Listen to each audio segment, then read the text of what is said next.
सर्वमङ्गलं सर्वकल्याणकारकं प्रधानं सर्वधर्माणां जयं जयतु शासनं जयं जयतु शासनं जयं जयतु शासनं नमः साराय स्वानुभूत्या चकास्ते चित्तस्वभावाय भावाय सर्वभावान्तरचिते सर्वभावान्तरचिते सर्वभावान्तरचिते।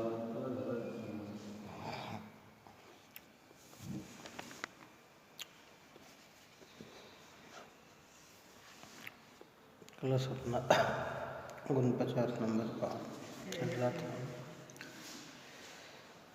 श्लोकार्थ हुआ था, भावार्थ चलता है। जो सर्व अवस्थाओं में व्याप्त होता है सो तो व्यापक है, और कोई एक अवस्था विशेष हुआ उसका व्यापक का व्याप्य है। इस प्रकार द्रव्य तो व्यापक है और पर्याय व्याप्य है। द्रव्य पर्याय अभेद रूप ही है। जो द्रव्य का आत्मा स्वरूप अथवा सत्व है, वही पर्याय का आत्मा स्वरूप अथवा सत्व है। ऐसा होने से द्रव्य पर्याय में व्याप्त होता है और पर्याय द्रव्य के द्वारा व्याप्त हो जाती है। ऐसी व्यापकता तत्स्वरूप में ही अभिन्न सत्ता वाले पदार्थ में ही होती है। अतत्स्वरूप में जिनकी सत्ता सत्व भिन्न भिन्न है, ऐसे पदार्थ में नहीं होती। जहाँ व्यापक भाव होता है वहीं कर्ता कर्म भाव होता है, और व्यापक के बिना कर्ता कर्म भाव नहीं होता। जो ऐसा जानता है वह पुद्गल और आत्मा के कर्ता कर्म भाव नहीं है, ऐसा जानता है। ऐसा जानने पर वह ज्ञानी होता है, कर्ता कर्म भाव से रहित होता है और ज्ञाता दृष्टा जगत का साक्षीभूत होता है। अमृतचंद्र आचार्य भगवंत ने उत्कृष्ट कलश की रचना की। जयचंद जी साहब ने भावार्थ की रचना की कि जो सर्वावस्था में व्याप्त होता है सो व्यापक है। सर्वावस्था में, जैसे मिट्टी की कोई सी भी अवस्था हो उसमें मिट्टी ही व्यापक है। मिट्टी से जितने भी बर्तन बनते हैं उन सब बर्तन में व्यापक कौन है? मिट्टी ही है। चाहे घड़ा बने, चाहे कढ़ाईला बने, चाहे सुरई बने, चाहे गमला बने, और भी पदार्थ जो भी बनते हैं, सर्वावस्था कैसी भी मिट्टी की अवस्था हो उसके अंदर अगर कोई व्यापक का अर्थ क्या बताया था? फैलने वाला, पसरने वाला, उस है ना, कौन है उसमें? कि मिट्टी है। सोने की जितनी भी अवस्था हो उसमें सोना ही पसरता है। हाँ, चाहे हार बनाओ, चाहे कंदोरा बनाओ, चाहे चूड़ी बनाओ, चाहे अंगूठी बनाओ, चाहे भुजबंद बनाओ, है गजरे बनाओ, जितनी भी, उन सब में फैला कौन है? कि सोना फैला। कर्म और नौकर्म की जितनी भी अवस्था है उसमें कौन फैला है? कि उसमें पुद्गल फैला है। पुद्गल है व्यापक और उसके कार्य है व्याप्य। और व्यापक तत्स्वरूप एक में ही होता है। पर्याय है व्याप्य और द्रव्य है उसमें व्यापक। अब इसको सरलता में अगर समझा जाए जैसे बिना मिट्टी के कोई भी पदार्थ बनते नहीं है, मिट्टी की कोई भी अवस्था होती नहीं है, ऐसे आत्मा न हो तो कोई ज्ञान की क्रिया नहीं होती, पुद्गल नहीं हो तो कोई कर्म न कर्म की क्रिया नहीं होती, है ना। एक ही द्रव्य में है, द्रव्य पर्याय, बिना द्रव्य के पर्याय होती नहीं है। बहुत पहले एक सूत्र दिया था,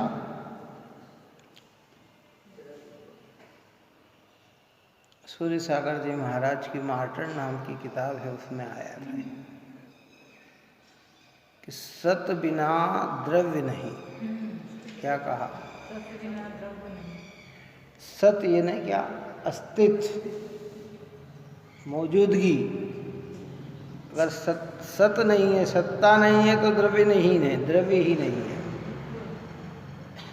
और द्रव्य नहीं है तो गुण नहीं है, और गुण नहीं है तो पर्याय नहीं है, और पर्याय नहीं है तो धर्म भी नहीं है। जितना धर्म होगा वो कहाँ होगा?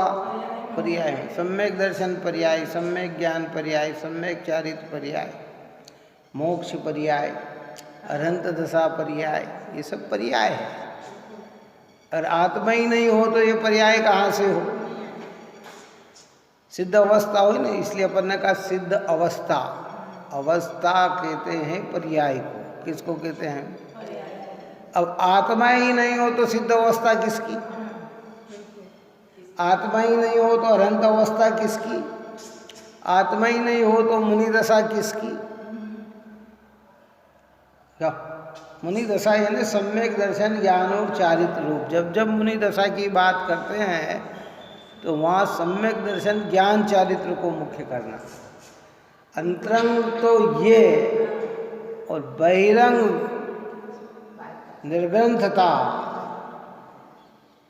निरंबरता, ज्ञान ध्यान तपोरक्तता, अनिष्परिग्रहता, ये बाहर का है।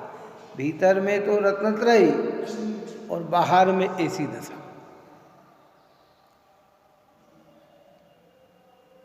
तो उसमें फैला कौन? आत्मा ही फैला है।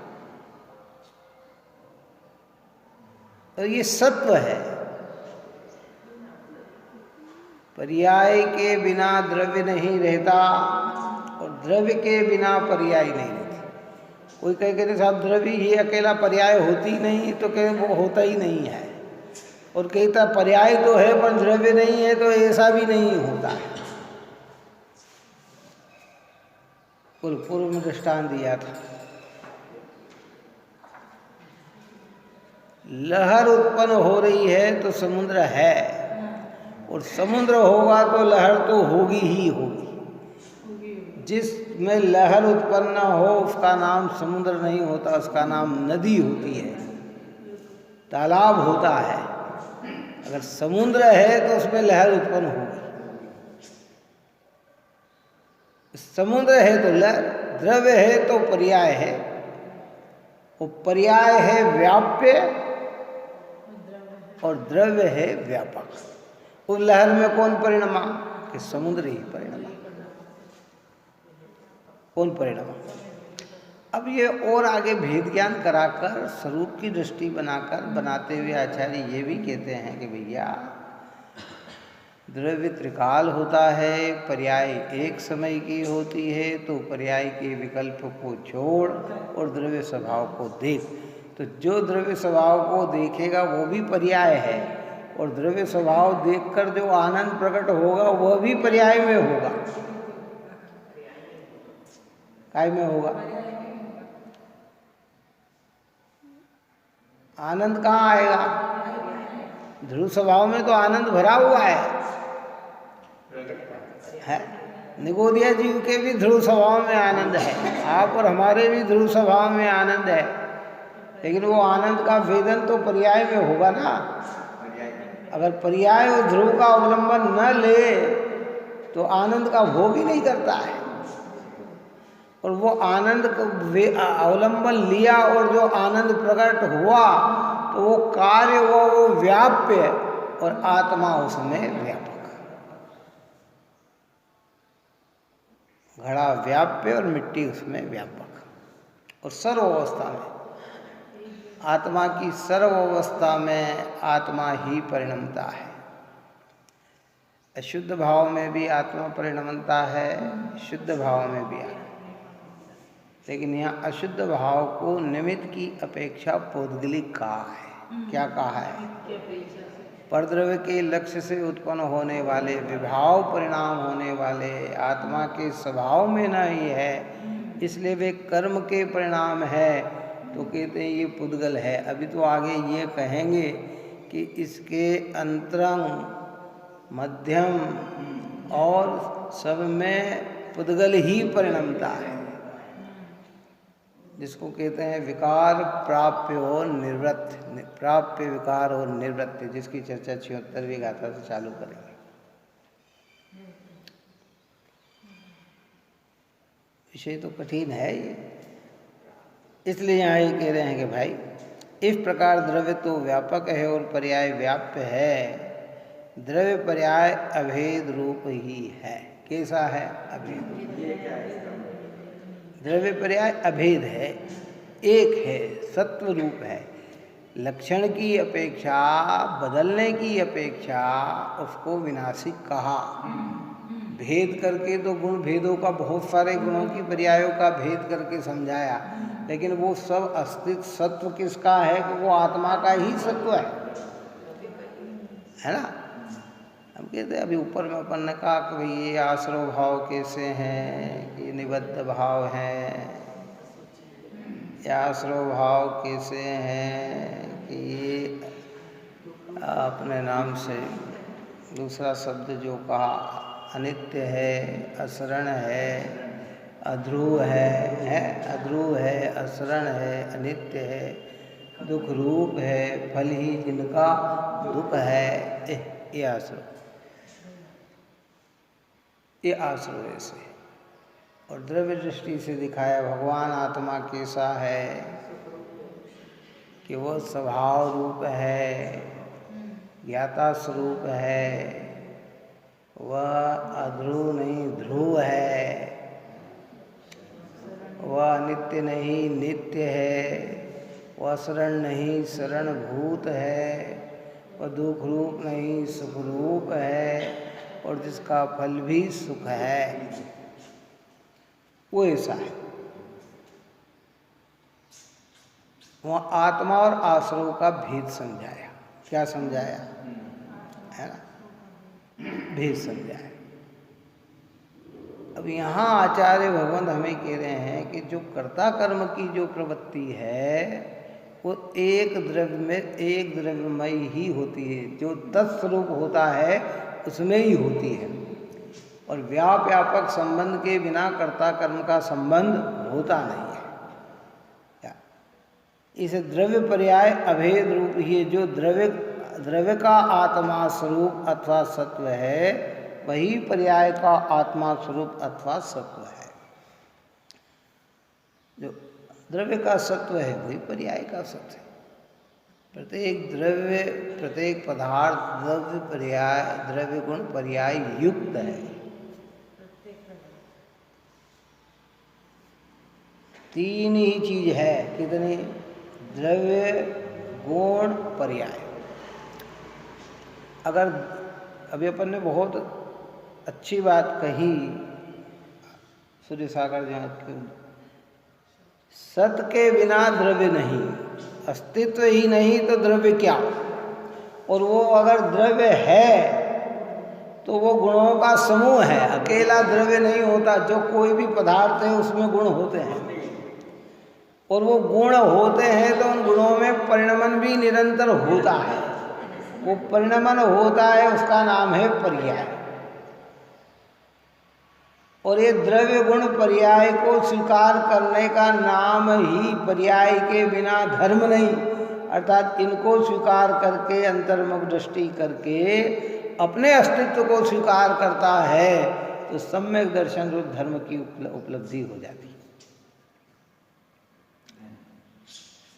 ये व्यवस्था है इसकी। इसलिए ऐसा नहीं है। जहाँ आचार्य को गुण भेद का विकल्प मिटाना हो, पर्याय का विकल्प मिटाना हो, वहाँ परम शुद्ध निश्चय नहीं का कथन करते हुए उसका विषयभूत वस्तु त्रिकालीय ध्रुव तत्व आत्मा, जिसमें पर और पर्याय से भी भिन्नता बताई जाती है। लेकिन जिस समय पर और पर्याय से भिन्नता बताई जा रही है उस समय भी पर्याय है। पर्याय रहित वस्तु को देख तो सकते हैं पर पर्याय नहीं मिटा सकते। जैसे कंदोरा सोने का, हम कंदोरा रहित सोना देख सकते हैं। क्या देख सकते हैं? यानी ये तो सोना है, लेकिन सोना देखते हुए भी उसकी कंदोरे की अवस्था नहीं मिटा सकते। क्या समझे?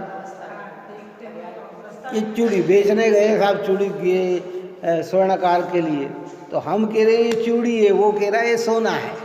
वो क्या कह रहा है कि भाई आपका 50 ग्राम सोना है। हाँ, पर्याय रहित देखा पर पर्याय सहित ही वस्तु है। बात समझ में आई कि नहीं आई? पकड़ में ही बात नहीं आई। ऐसा होता नहीं कि बिना पर्याय के द्रव्य रहे। हाँ हाँ, गौण की जा सकती है। जहाँ त्रिकालीय ध्रुव तत्व पे हम लाना हो वहाँ इन सब पर्यायों को गौण कर दिया जाता है, इन विकल्पों को गौण कर दिया जाता है, भेदता को गौण कर दिया जाता है। वहाँ एक ध्रुव को मुख्य किया जाता है। लेकिन जिस समय एक को मुख्य किया जा रहा है उस समय भी पर्याय है, क्योंकि बिना पर्याय के वस्तु रह ही नहीं सकती, नहीं रह सकती।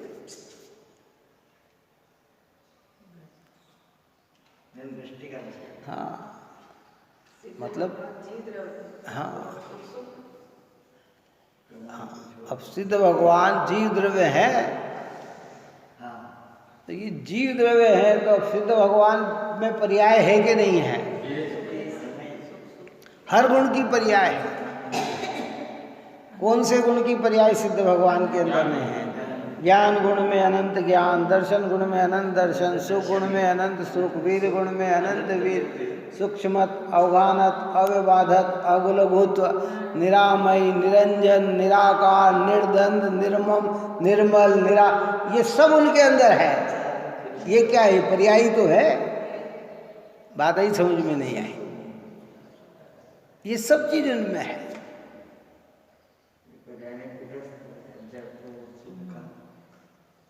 ये पर्याय है। आत्मवस्तु है, ये पर्याय है। वो निर्मल पर्याय। अपन ने पहले कहा था ना, पर्याय दो प्रकार की होती है। एक स्वभाव व्यंजन पर्याय होती है, एक व्यंजन पर्याय होती है और एक अर्थ पर्याय होती है। और व्यंजन पर्याय के दो भेद किए गए, स्वभाव व्यंजन पर्याय, विभाव व्यंजन पर्याय। अर्थ पर्याय के दो भेद किए गए, स्वभाव अर्थ पर्याय और विभाव अर्थ पर्याय। व्यंजन कहते हैं आकार को। किसको कहते हैं? आकार। आत्मा में कौन सा गुण है? प्रदेशत्व गुण। सब द्रव्य में प्रदेशत्व गुण है। उस प्रदेशत्व गुण का कार्य है आकार। बिना आकार के कोई वस्तु नहीं है। क्या उस आकार में चेंजेबल होता रहता है? क्या होता है? आज भी हमारा आकार इस शरीर के प्रमाण है, कल कोई दूसरे शरीर में जाएंगे उस शरीर के प्रमाण आकार हो जाएगा। बचपन में इतना आकार था, अभी इतना आकार है। समझ में आई बात? और अभी इसके पहले कहाँ से आए, आकार कौन सा था? पर ये हमारा विभाव व्यंजन पर्याय है, ये कर्मकृत है। कौन सी है? तो इसलिए इसको कहते हैं विभाव व्यंजन पर्याय। और सिद्ध भगवान की पर्याय है वो स्वभाव व्यंजन पर्याय है। कौन सी पर्याय है? वो स्वभावकृत है, उसमें किसी भी कर्म का वो नहीं है। और अब वो प्रकट हो गई है तो कभी भी मिटने वाली नहीं है। अपन ने प्रारंभ में अचल शब्द का प्रयोग किया। काय का किया? ध्रुव अचल अनुपम गति पाए हुए सब सिद्धों को, वो अचल शब्द में मतलब अब भगवान के आत्म प्रदेश जिस आकार रूप में सिद्धालय में विराजमान हो गए वे वहीं रहेंगे, अब उसमें चलितपना नहीं होगा, अचल हो गए।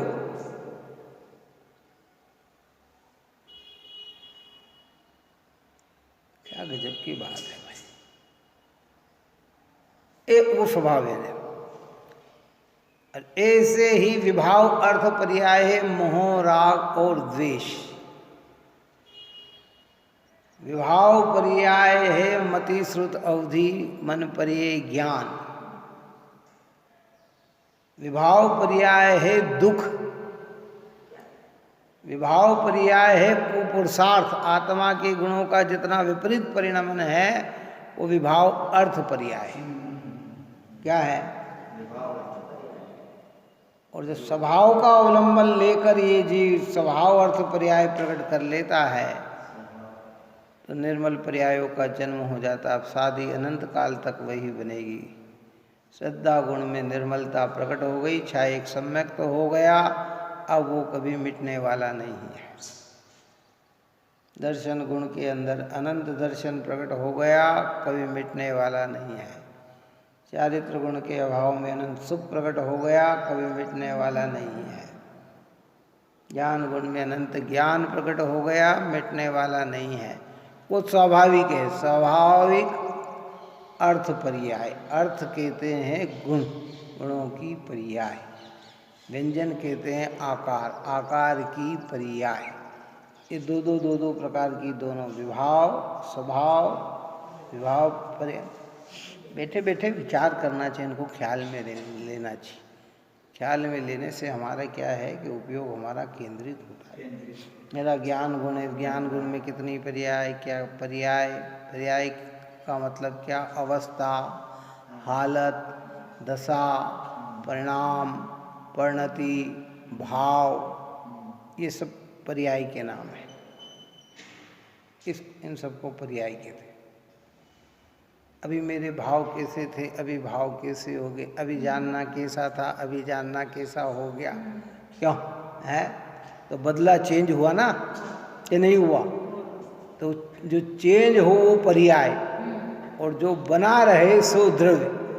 द्रव्य गुण कभी बदलते नहीं, पर्याय बदले बिना रहती नहीं, निरंतर बदलती। इसलिए हम आचार्य भगवंत ने कहा कि पर्याय तो एक समय की होती है। उत्पाद वे ध्रुवयुक्तम सत, जो सत होता है, अस्तित्व वाला मय पदार्थ होता है, वो उत्पाद व्यय और ध्रुव से युक्त होता है। उत्पाद व्यय एक समय के होते हैं, ध्रुव त्रिकाल होता है। क्या? वो त्रिकाल के अवलंबन लेने से पर्याय उत्पन्न होती है, वो निर्मल पर्याय होती है। जिनने त्रिकाल ध्रुव स्वभाव का अवलंबन लिया तो पर्याय तो निर्मल हुई, पर उनका लक्ष्य पर्याय पे नहीं जाता है।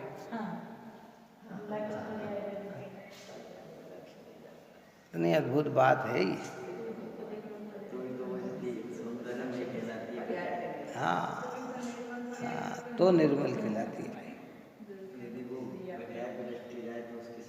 हमारे परमात्मा है ना, अनंत चतुष्टय के धारी, अनंत ज्ञान। पर्याय में अनंत ज्ञान, पर उनका उपयोग पर्याय में नहीं है। उनका वे तो काय में लीन है अपने ध्रुव स्वभाव। मुनिराज को रत्नत्रय प्रकट हो गया सम्यक, पर वे कहाँ है? अपने में। दृष्टि कहाँ चढ़ी पड़ी हुई है? एक काल ध्रुव तत्व पर सही है।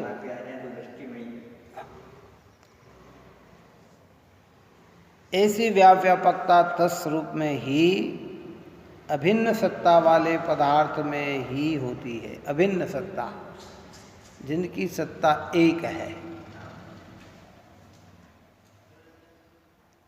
सत्व स्वरूप है। अलग अलग पदार्थ में तत्स्वरूप नहीं होता, अलग अलग पदार्थ में व्यापक नहीं होता। व्यापक कहाँ होगा? एक द्रव्य में होगा।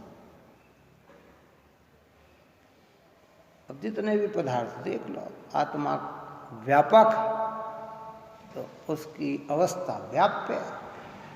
अज्ञान दशा में राग द्वेष मोह अज्ञान, इसमें व्यापक है। और भेद ज्ञान करके स्वरूप का आश्रय ले तो ज्ञान में व्यापक है। सम्यक ज्ञान व्याप्य है और आत्मा उसमें व्यापक है। सम्यक तो व्याप्य है और आत्मा उसमें व्यापक है। काय में होता है, अभिन्न पदार्थ में होता है, भिन्न पदार्थ में नहीं होता। जहाँ व्यापक भाव होता है, हाँ, सत्ता वाले में ही होती है, अतत् स्वरूप में नहीं। जिनकी सत्ता सत्व भिन्न भिन्न है, ऐसे पदार्थ में नहीं होती। अलग अलग सत्ता है नहीं। अब जीव अपने द्रव्य गुण पर्याय में व्यापक है, गुण पर्याय में जीव व्यापक है, शरीर इंद्रिय मन में व्यापक नहीं है। काय में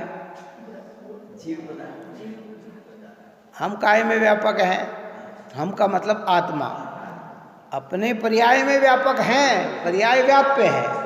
ये शरीर इंद्रिय मन वाणी में हम व्यापक नहीं हैं। और जहाँ इनमें हमें कहा गया वो व्यवहार का कथन है और उसी को मान लिया जाए तो फिर वो मिथ्या भाव है। मिथ्या तो तोड़ना तो क्या करना, इस मान्यता को छोड़।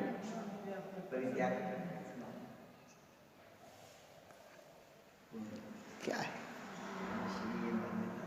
वस्तु विषय तो इतना सुंदर है भाई, अनादि से ये वस्तु विषय नहीं समझ पाने के कारण अज्ञान रूप परिणमन होता है। और हम दो द्रव्य के बीच में कर्ता कर्म की मान्यता को बनाकर मिथ्या भाव को उत्पन्न करते हैं। जहाँ व्यापक भाव होता है वहीं कर्ता कर्म भाव होता है। व्यापक भाव के बिना कर्ता कर्म भाव नहीं होता, कि व्यापक के भाव के बिना कर्ता कर्म नहीं होता। कुमार घड़े में व्यापक नहीं है तो घड़ा कुमार का कार्य नहीं है।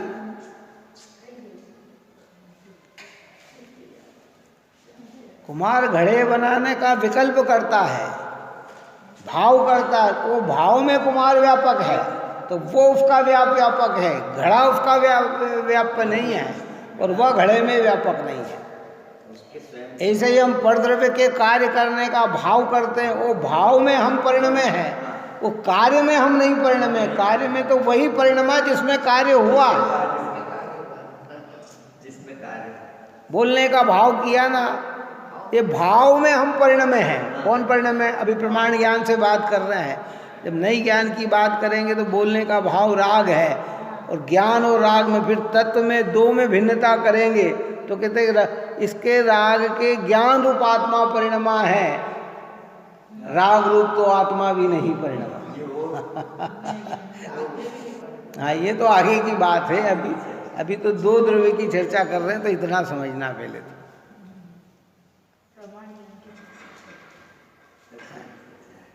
हरी बात समझ में नहीं है।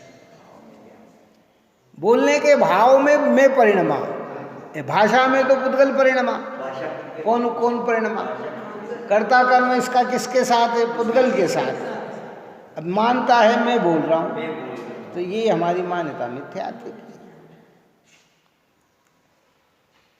इस शरीर की क्रिया में कौन परिणमा? जीव ने तो विचार किया, हाथ उठाने का भाव किया, हाथ उठ गया। हाथ नीचे रखने का भाव आया, हाथ नीचे रख दिया। चलने का भाव हुआ, चल दिए। बैठने का भाव आया, बैठ गए। वो उसकी योग्यता प्रमाण। कई बार ऐसा होता है कि चलने का भाव होने पर भी चल नहीं पाता है, बैठने का भाव होने पर भी बैठ नहीं पाता है, उठने का भाव होने पर भी उठ नहीं पाता है, बोलने का भाव होने पर बोल नहीं पाता है। इसका अर्थ है कि ये क्रिया अलग है और मैं अलग है। नहीं होता ऐसा है। अरे साहब मैं तो इतनी तेजी से चलता हूँ, चल भाई, अब नहीं चलाता है, तो पहले भी तू नहीं चलता था।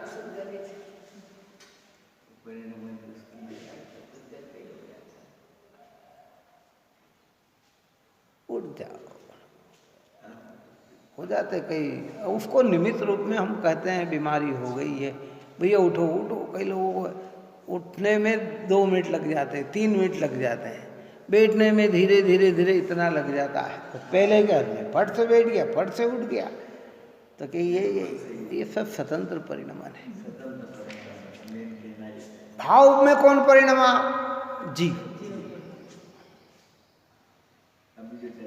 जीव की मर्यादा अपने अपने सत्व तक की है, क्योंकि हम पर से अतत हैं और स से तत हैं। तो जो तत स्वरूप है उसमें हम परिणमते हैं, उसमें ही व्यापक होता है। अतत स्वरूप में व्यापक नहीं है, और व्यापक नहीं है तो कर्ता कर्म भी नहीं है। सोचे अपन इन सब बातों। खाना बनाने का विकल्प आपका कि भोजन बनाने का विकल्प भाव आपके कि भोजन बनाने की क्रिया आपकी। गुरुदेव श्री तो बहुत कहते हैं इस विषय में। इस जीव तो क्या करता है? भाव करता, और उसके परिणमने की योग्यता है, तो भाव पे निमित्त पने से आरोप आता है, भाव की ओर कार्य हो गया। और कई बार भाव करके रह जाते हैं और कार्य नहीं होता है। तो इसे सब में घटित करो, जहाँ जहाँ जहाँ जहाँ मैं करता था, जहाँ व्यापक भाव होता है वहीं कर्ता कर्म भाव होता है। व्यापक भाव के बिना कर्ता कर्म भाव नहीं होता। और ये बार बार कह रहे हैं कि ये व्यापक भाव एक द्रव्य में ही होते हैं, 2 द्रव्य में नहीं। द्रव्य व्यापक, पर्याय व्याप्त। प्रमाण ज्ञान से अशुद्धता और शुद्धता दोनों में द्रव्य परिणमता है। कौन? अशुद्धता यानी राग देश मोह में भी कौन परिणमा? कि जीव परिणमा। मति श्रुत ज्ञान आदि में भी कौन परिणमा? कि जीव परिणमा। दुख अवस्था में भी कौन परिणमा? कि जीव परिणमा। ये पूरा परिणमा। वो अवस्था व्याप्य और आत्मा उसमें व्यापक। और जब नई ज्ञान की चर्चा करेंगे हम, नई ज्ञान में, तो एक ज्ञान मात्र को अपना और बाकी सबको राग देश मोह में कौन परिणमा? कि पुद्गल परिणमा। पुद्गल के लक्ष्य से होते हैं तो पुद्गल परिणमा। भेद नहीं किए पीछे, भेद ज्ञान करना। हाँ, तो बस एक त्रिकाली के सामने जो परमानेंट रहे वो मैं, बदले वो मैं नहीं, माँ वो बात वो वहाँ आती है। और जिसके लक्ष्य से होता है उसको ही कहा जाता है।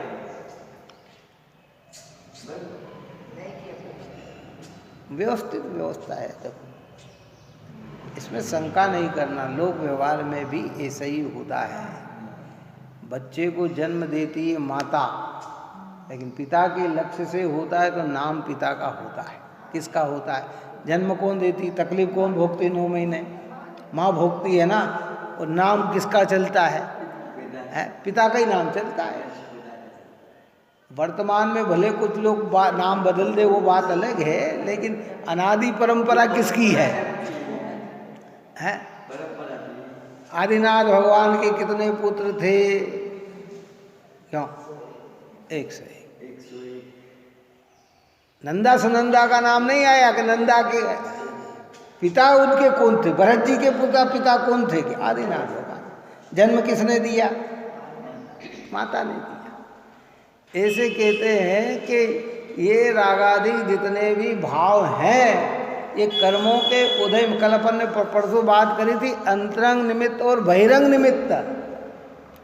ये जितने भी विचार, जितने भाव आ रहे हैं, अंतरंग में तो कर्म का उदय, और बहिरंग में परद्रव्य। तो कहते जिनके लक्ष्य से उत्पन्न होते हैं ये किनके कहलाते? उनके। ये नई की बात है। तो ज्ञानी कहता कि मैं तो एक त्रिकाल ज्ञान स्वरूप हूँ, ये राग में कौन परिणमा के पुद्गल परिणमा, मैं नहीं परिणमा, मैं तो ज्ञान का ज्ञानमय। और प्रमाण ज्ञान से देखेंगे तो राग में आत्मा ही परिणमा। कौन परिणमा?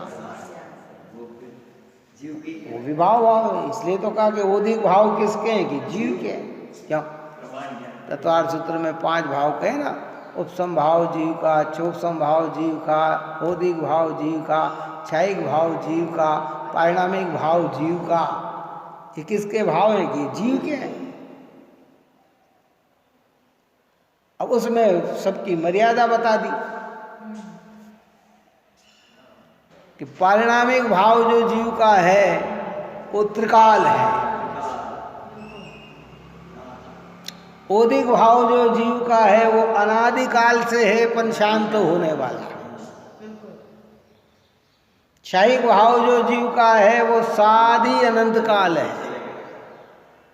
उपसम भाव जो है वो साधी शांत है, बीच में उत्पन्न हुआ। और क्षयोपसम भाव अनादि का है और शांत होने वाला है, उसकी सीमा बना दी। तो कि भाई जो साधी शांत हो, जो अनादि शांत हो, जो अनादि है और शांत हो रहा हो है, तो उनसे हमें क्या लेना? हमें तो वो भाव चाहिए जो अनादि अनंत है। वो अनादि अनंत वाला भाव कौन सा है? कि ध्रुव है। तो ध्रुव के सामने ये सब पर्याय भी क्या हो गई? गौण हो गई। दृष्टि में गौण कर दी गई। एक परम पारिणामिक भाव में, बाकी सब भी। और ज्ञान के विषय में सब है। अभी हमसे पूछे जाए कि आपके पास कौन सा भाव है, तो बोलो कौन सा भाव है अपने पास? 5 भावों में अपने पास कितने भाव हैं आज? पारिणामिक भाव त्रिकाल है। क्यों? ओदिक भाव चल रहा है, क्षोभसमिक भाव चल रहा है, उपसम और क्षोभसम भाव, उपसम और क्षयिक भाव हुए ही नहीं। परिणति में क्या है? ओदिक भाव। कषाय भाव में भेदे हैं, राग देश में भेदे हैं, गतियों में भ्रमरे हैं, ये ओदिकता है। और क्षोभसम भाव है, ज्ञान का क्षोभसम है। 4 ज्ञान 3 अज्ञान क्षोभसम भाव में आते हैं। ये मतिश्रुत ज्ञान क्षोभसम ज्ञान है, ये ज्ञान है। उपसम भाव प्रकट ही नहीं हुआ, क्षयिक भाव प्रकट ही नहीं हुआ, पारिणामिक भाव है। वो पारिणामिक, अब उस पारिणामिक भाव का अवलंबन लेते ही उपसम भाव की उत्पत्ति होती है।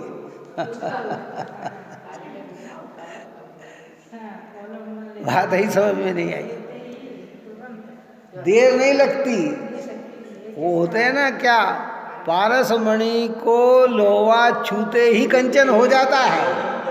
ऐसा नहीं कि आज छुआ और कल कंचन होगा।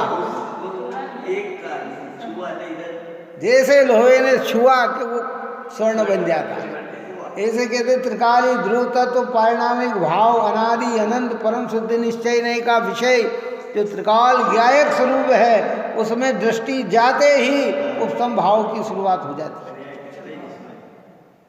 उपसम भाव हो जाता है। और उसमें जैसे जैसे ठहरता है और जब पूर्ण ठहर जाता है तो क्षयिक भाव पैदा हो जाता है। उपसम भाव की शुरुआत होते ही ओदिक भाव मिटने लग जाते हैं। पूरा समझो इस चीज को।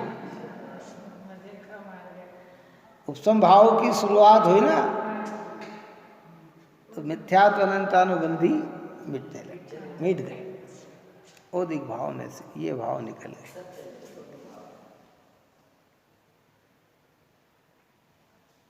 और जैसे जैसे उसमें स्थिरता होती है तो ओदिक भी पूरा मिट जाता है, क्षयोपसमिक भी पूरा मिट जाता है,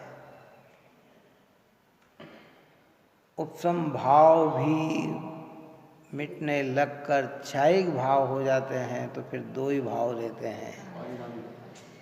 सिद्ध भगवान के पास 2 ही भाव हैं, क्षयिक भाव और पारिणामिक भाव, इतने दो भाव हैं सिद्ध परमात्मा में। अरिहंत परमात्मा में दो भाव हैं, अपेक्षावत औदिकता भी कहीं असिद्धत्व भी भाव है उनके अंदर। जब तक सिद्ध न बनेंगे तब तक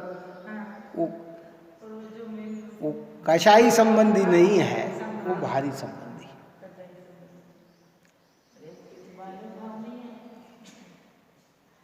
इसलिए तो कहा ना, जिस समय हो आत्मदृष्टि कर्म थर थर कांपते हैं और भाव की एकाग्रता लखी छोड़ खुद ही भागते हैं।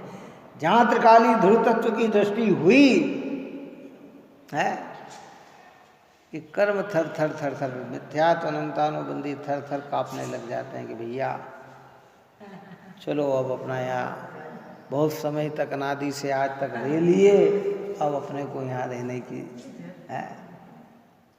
क्यों? आपको मालूम है लोग दुनिया में जो ठगोरे हैं ना, ठगने वाले, वो उन्हीं को ठग सकते हैं जिनको ठगाने की मूर्खता है। और बार बार वो प्रयत्न करते हैं और जब लगता है कि ये नहीं मान तो वो खुद ही पलट लेते हैं। क्या कर लेते हैं? तो भाई ये अपना समझने वाला नहीं।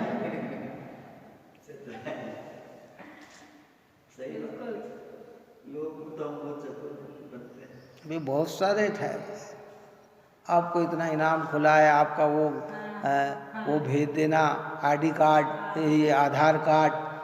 आजकल ये किसी को बताना नहीं, पर क्या चल रहा है, अज्ञानी सोचता है कि इतना इनाम मिला है तो वो आधार कार्ड भेज देता, आपको 15 लाख का इनाम मिला है, 10 लाख का इनाम मिला, गाड़ी मिली है और जो कुछ के भाव आप तो भेज दो, हम बाद में ही। तो वो समझ जाता है कि ठगाएगा नहीं, तो वो फ़ोन बंद कर देता है। क्या कर देता है? वो बंद कर देता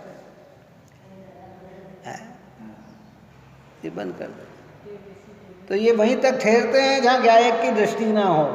और जिस समय ज्ञायक ध्रुव की दृष्टि हो जाती है कि ये भागने लग जाते हैं कि नहीं नहीं अब यहाँ अपना जोर नहीं चलेगा।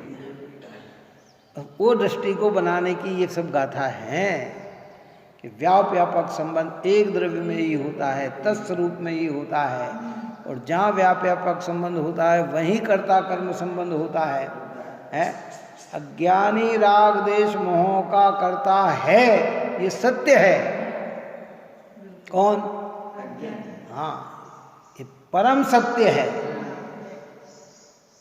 पर द्रव्य कर्म का कर्ता तो अज्ञानी भी नहीं है, पर द्रव्य की क्रिया तो अज्ञानी भी नहीं कर सकता।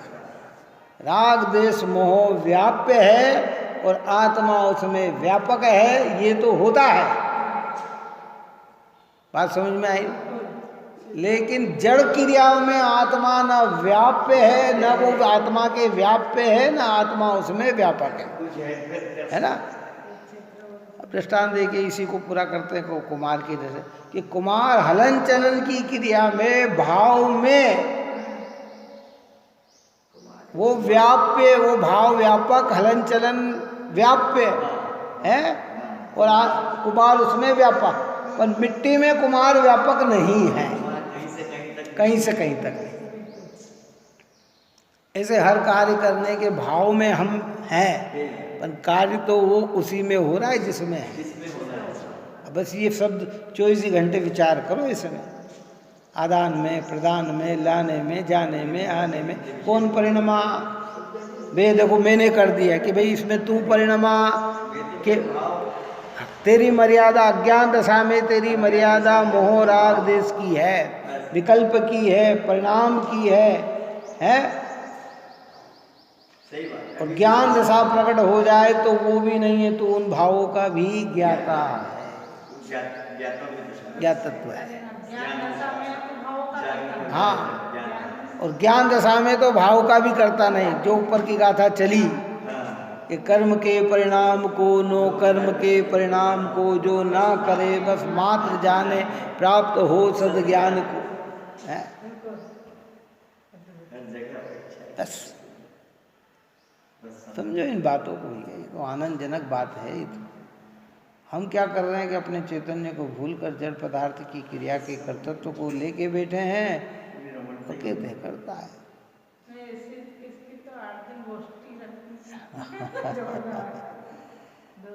जिज्ञासा हो तो कार्य होता है। देखो इसमें समझ नहीं, गुरुदेव के समय में मैं जब सोनगढ़ गया था 81 के अंदर, गुरुदेव शांत हो गए तब की बात बता रहा हूँ, कोई भाग्य ही नहीं खुला उनके पहले, और उस समय इतनी लगन भी नहीं थी। जब लगन लगी गुरुदेव श्री की महिमा आई भी, और देह छूट गई गुरुदेव श्री की। फिर मामा जी का तो वहाँ स्वाध्याय होने के बाद मैंने देखा सब झाड़ के नीचे बैठ जाते, कोई वहाँ बैठ जाते, 20-20, 25-25 जने का टोला उसी प्रवचन पे विचार कर रहे हैं, उसी पे चिंतन कर रहे हैं, निर्णय कर रहे हैं।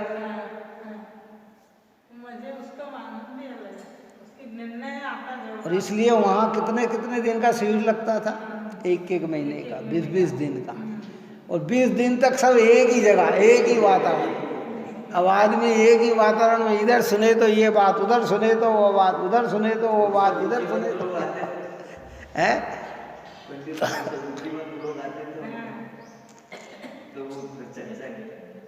वातावरण ही कुछ और बना था उस समय का, तो पवित्र वातावरण बन गया था, बहुत पवित्र। और भाई जी तो उस समय बहुत ही इतना काम करते थे, क्या एक ही जिज्ञासा थी भाई जी की, सबको ये चीज़ समझे।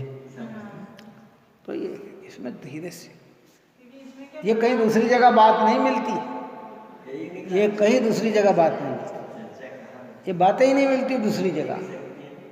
और इसके निर्णय के बिना हम वहीं की वहीं देते हैं। हमें तो लग रहा हम ही कर रहे हैं, हम ही कर रहे हैं, हम ही कर रहे हैं। तो भैया रुको, तुम मर्यादित हो, तुम अपने सत्व में हो, जिससे तत् हो उसी का कार्य कर सकते हो। जिसमें अतत हो, ये भगवान महावीर के सिद्धांत में जो अणु अणु की स्वतंत्रता सिद्ध की, आत्मा ही नहीं प्रत्येक परमाणु स्वतंत्र है, तो स्वतंत्रता का मतलब क्या है?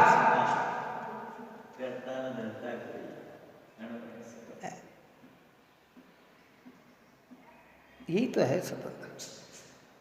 परंतु क्या अनादि से कर्तृत्व का बोझ इतना पड़ा हुआ है कि सत्य से हम परिचित नहीं हो पा रहे।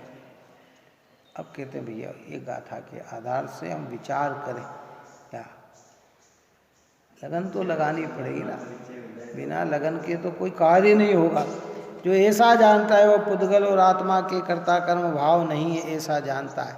जब ऐसा वस्तु स्वरूप समझ में आता है तो पुद्गल और आत्मा के बीच में कर्ता कर्म भाव नहीं है, ऐसा जानता, और ऐसा जानने पर वह ज्ञानी होता है। कौन ज्ञानी होता है? जो ऐसा जान लेता है, जड़ का कर्ता जड़ गिनो, चेतन चेतन राय, चेतन हो जड़ का गिनो, भव में ही भर पाए। ये तो भव में ही भटकेगा भाई। जो चेतन होकर जड़ का कर्ता बन रहा है तो विकल्प कर सकते हैं, कमाने का भाव कर सकते हैं, लाने का भाव कर सकते हैं, हटाने का भाव। ये भाव आत्म परिणति में हो रहे विकार भाव, समझ में आ रहे ना। पर कमा रहा है, वो पैसा आ रहा है, वो तो उसी की योग्यता से आ रहा है, उसमें तो पुद्गल ही परिणमेगा।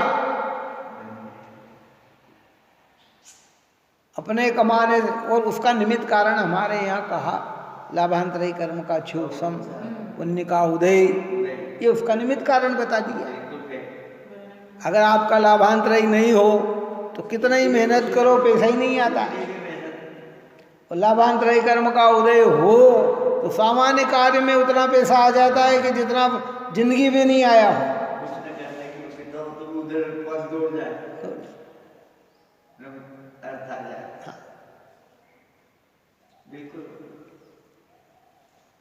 व्यवस्था है। एक व्यक्ति से चर्चा हुई थी कि हमारे पिताजी ने 60-70 साल पहले, 80 साल पहले बम्बई में एक प्लाट लेके रखा, हमको ही पता नहीं।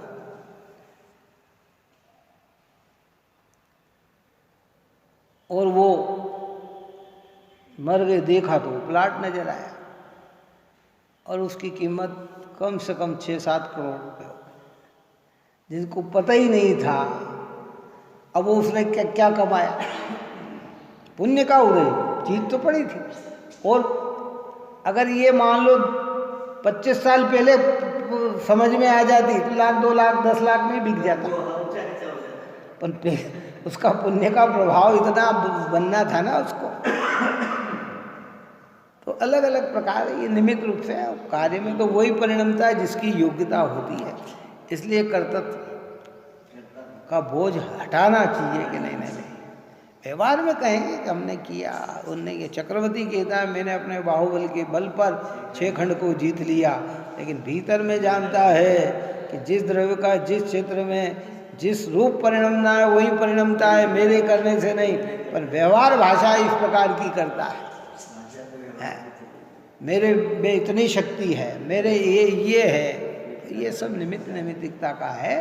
परमार्थ से जब व्यापकता की बात को देखते हैं तो उसमें एक द्रव्य में ही परिणमता है, इसलिए जो परिणमता है वही कर्ता और जो परिणाम है वही कर्म। ऐसा विचार करते ही आत्मा क्या होता है, ज्ञानी हो जाए। ज्ञानी का मतलब कर्तृत्व बुद्धि टूटे तो ज्ञानी, और कर्तृत्व बुद्धि न टूटे तो अज्ञानी। अब हमारी ये बुद्धि नहीं टूट रही तो हम अज्ञानी है, और टूट गई तो ज्ञानी है। कर्ता कर्म भाव रहित तो होता है और ज्ञाता दृष्टा जगत का साक्षी भूत होता है। साक्षी भूत, साक्षी का मतलब, अब देखो बहुत समय हो गया, 1-2 मिनट लेके पूर्ण करूँगा। साक्षी का मतलब यह है कि फिर किसी भी कार्य के अंदर भीतर से हर्ष शोक का परिणाम नहीं हो। अच्छा परिणमे तो लाभ नहीं, बुरा परिणमे तो हानि नहीं, क्योंकि जिसका परिणमन जिसमें हुआ उसी में हुआ, मुझ में नहीं हुआ। साक्षी का मतलब है ज्ञाता दृष्टा का मतलब। हम कहें कि ज्ञाता दृष्टा हैं और दुखी हुए जा रहे हैं तो फिर ज्ञाता दृष्टा नहीं है। बात समझ में आई कि नहीं आई? वस्तु मिल गए और आनंदित हो रहे हैं तो फिर ज्ञाता दृष्टा नहीं है। साक्षी भूत का मतलब क्या? हमारे भगवान साक्षी है। ये युद्ध की सारी प्रक्रिया भगवान के ज्ञान में झलक रही है। बोलो क्या करूं? आप और हमारे तो आंसू आ जाते हैं। क्या आ जाते हैं? दुख हो जाता है। रोज भावना भाते हैं, कब मिटे, कब बंद हो, कब। और कई लोग कह रहे हैं अच्छा हो रहा है तो बहुत बढ़िया, बहुत बढ़िया, बहुत बढ़िया। ऐसे परिणाम के भी लोग हैं ना, है? और भगवान कैसे हैं? साक्षी। सर्वज्ञ अरिहंत देव के ज्ञान में झलक रहा है कि नहीं? ये तो पहले से ही झलक रहा है, पर आज भी झलक रहा है, लेकिन उनमें साक्षीपना है। ये तो भगवान के लक्षण है भैया। इसलिए परद्रव्य की क्रिया के हम कर्ता नहीं है, परद्रव्य की क्रिया के हम ज्ञाता है। अब परद्रव्य पुद्गल धर्म धर्म आकाश काल और विशेष रूप से समझें तो मेरी चेतन आत्मा के अलावा अनंत जीव है, वे भी परद्रव्य है। इस प्रकार की चर्चाएं की। समय ज़्यादा हो गया लेकिन विषय पूरा होना था। आप हम सभी भी निरंतर भेद ज्ञान को प्राप्त होते हुए सम्यक दर्शन की आराधना करें, यही मंगलवार।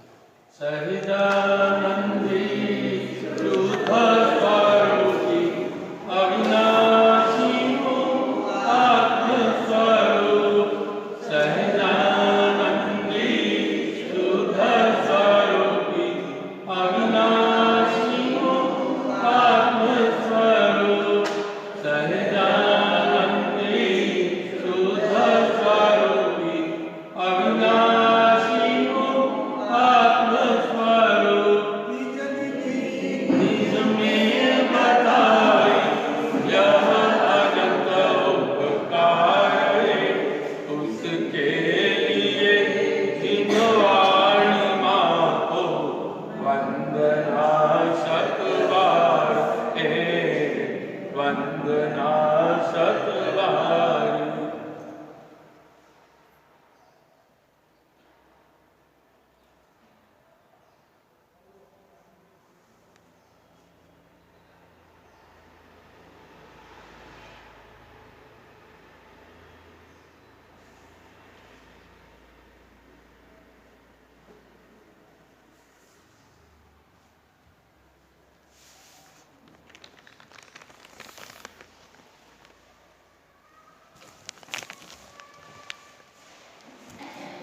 गावाणी के ज्ञान से सूझे